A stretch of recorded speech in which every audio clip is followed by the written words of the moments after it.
الرحمن الرحيم مالك يوم الدين إياك نعبد وإياك نستعين اهدنا الصراط المستقيم صراط الذين أنعمت عليهم غير المغضوب عليهم ولا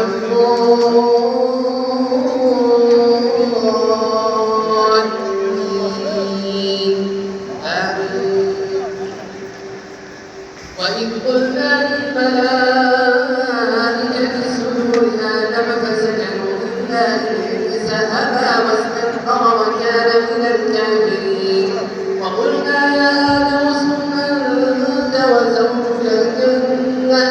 وكلا منها رغدا حيث شئتما ولا تقربا هذه الشجرة فتكونا من الظالمين فأزلهما الشيطان عنها فأخرجهما مما كانا فيه وقلنا اهبطوا بعضكم لبعض عدو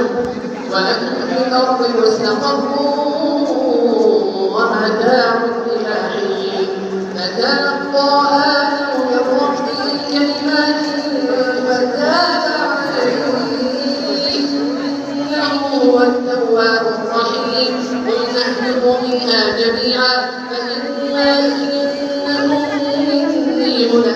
فمن تبع هداي فلا خوف عليهم ولا هم يحزنون والذين كفروا وكذبوا بآياتنا أولئك أصحاب النار هم فيها خالدون يا بني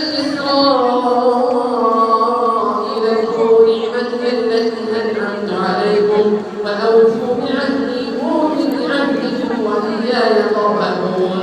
وآمنوا بما أنزلت مصدقا لما معكم ولا تكونوا أول كافر به ولا تشتروا بآياتي ثمنا قليلا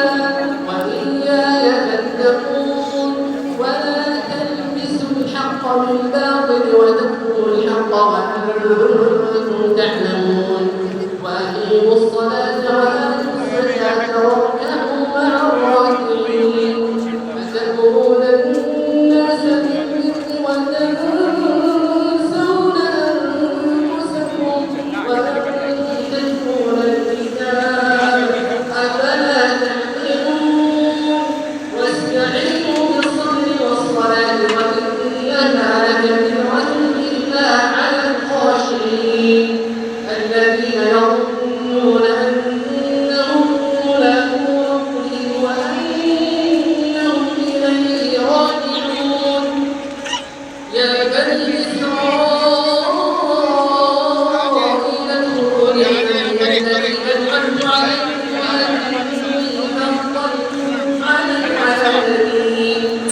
واتقوا يوما لا تجزي نفس عن نفس شيئا ولا يقبل منها شفاعة ولا يقبل منها شفاعة ولا يقبل منها